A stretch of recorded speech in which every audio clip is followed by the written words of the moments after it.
guys, selamat datang di channel aku. Bareng lagi bersama kami, aku Putri. Aku Firman. Nah, kali ini kita bakal bahas satu tren inovasi atau perubahan besar yang terjadi di dunia. Nah, kali ini topiknya bakal sangat menarik banget nih, yaitu disrupsi teknologi di dunia kerja. Ini tuh bakal jadi ancaman atau peluang sih? Nah, sebenarnya apa sih disrupsi teknologi itu? Kalau kita ulas kembali ya, arti dari disrupsi itu sendiri terjadi ketika inovasi baru mengubah cara kerja industri mendasar. Contohnya, bagaimana kecerdasan buatan AI, otomatisasi, dan robotika itu mengubah berbagai sektor pekerjaan. Nah, yang perlu kita pertanyakan sekarang, apakah disrupsi itu perlu kita takutkan atau justru bisa kita manfaatkan dilihat dari sektor perkembangan SDM yang kita punya sekarang gitu. Sebenarnya perubahan teknologi itu nggak berarti selalu kita itu kehilangan pekerjaan. Bahkan beberapa teknologi atau perkembangan teknologi itu malah ngebantu pekerjaan baru atau ngebuka peluang kerja baru buat kita. Nah, contoh nih di industri digital marketing, data analisis, perangkat lunak, dan biasanya cyber security. Nah, profesi itu kan dikembangkan pada saat teknologi berkembang pesat. Nah, selain itu AI atau robotika itu juga ngebantu banget buat meningkatkan efisiensi atau mengurangi kesalahan manusia yang mungkin nggak bisa kita perbaiki.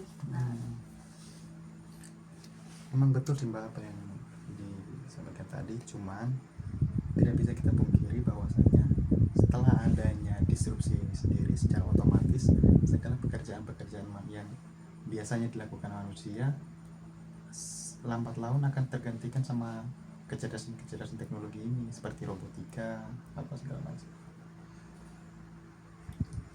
Nah, yang perlu kita perhatikan dalam permasalahan ini, apakah kita mampu untuk beradaptasi dengan disrupsi di tenaga kerja sekarang? Sebenarnya adaptasi itu kunci sih buat kita bisa membawa diri. Nah, kita tuh perlu terus belajar, terus ngembangin keterampilan, mungkin juga cari soft skill yang mungkin cocok buat kita. Mungkin seperti mulai berpikir kritis, terus bisa menyelesaikan masalah, dan juga kreatif sih. Itu penting banget. Nah, AI kan juga pasti dibutuhin banget kan buat anak-anak sekolah, anak-anak kuliah. Itu sebenarnya sepandai-pandainya kita buat pakai AI aja sih, yang penting kita tuh masih bisa memanfaatin AI buat sesuatu yang positif lah, contohnya buat belajar atau mungkin ngebantu skill. Nah, itu bisa jadi buat penentu kamu, bisa nggak sih nanti kamu mampu bertahan atau berkembang di era saat ini. Nah, sekarang Mas Firman kan lagi kerja ya. Kira-kira disrupsi teknologi apa sih yang berubah di bidang pekerjaannya Mas Firman? Atau itu tuh ngerubah banyak atau hampir semua kerjaannya Mas Firman, atau mungkin sebagian aja? Kalau untuk berubah semuanya sih mungkin enggak Mbak, cuma ada beberapa teknologi terbaru yang bisa membuat pekerjaan kita tuh lebih ringan. Contohnya kalau di bidang saya itu sebenarnya banyak teknologi terbaru yang bisa membantu pekerjaan untuk meringankan pekerjaan.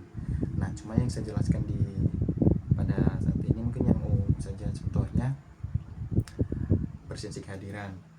Kalau zaman-zaman dulu sebelum adanya teknologi ini, biasanya kita kalau mau melakukan presensi kehadiran kita harus ke kantor dulu, lakuin tanda tangan kehadiran.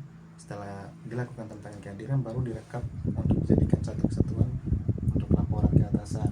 Nah, kalau sekarang karena sudah ada teknologi ini sendiri, jadi pekerjaan itu agak lebih ringan karena kita hanya perlu melakukan absen menggunakan fingerprint atau absen sidik jari. Setelah itu semua absen atau presensi yang dilakukan semua karyawan itu langsung terekap sendiri sama teknologi itu gitu loh. Jadi mungkin itu disrupsi teknologi di bidangnya Mas Firman itu lebih ke manfaat ya, berarti bukan ancaman. Ya, lebih manfaat.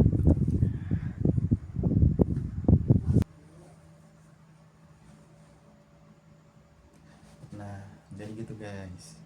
Jadi dilihat dari pembahasan kita tadi, apakah disrupsi teknologi itu merupakan ancaman atau peluang? Jawabannya tergantung pada bagaimana kita menyikapi teknologi itu sendiri.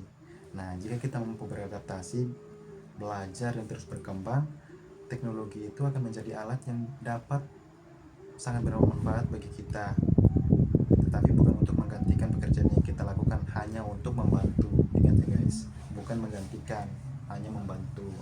Nah, gitu loh. Nah, mungkin itu aja pembahasan kami di video ini. Nah, jangan lupa nyalain lonceng, like, subscribe, dan juga Subscribe komen. guys.